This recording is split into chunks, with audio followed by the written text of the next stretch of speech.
ដីលើខ្ញុំបានដឹងជាហើយថាខ្ញុំមិនមែនជាខ្ញុំទៀតទេខ្ញុំឥតមានខ្នន់ខ្នេបំរើតែ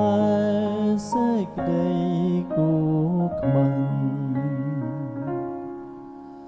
ព្រះគ្រីស្ទបានប្រគល់រូបអង្គបដូរបងទិញខ្ញុំដាច់ចេញស្រឡះឲ្យបំរើដល់ព្រះឲ្យស៊ូលែបែបពីលោកេខ្ញុំដឹងពិតថារួចចំណងដែលចងក្នុងក្តីងងឹតអព្រៃ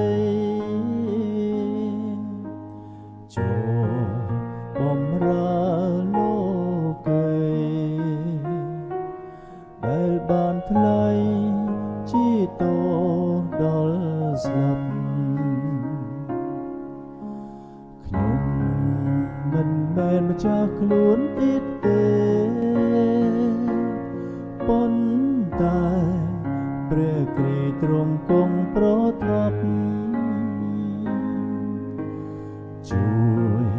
មិនឲ្យខ្ញុំស្លាប់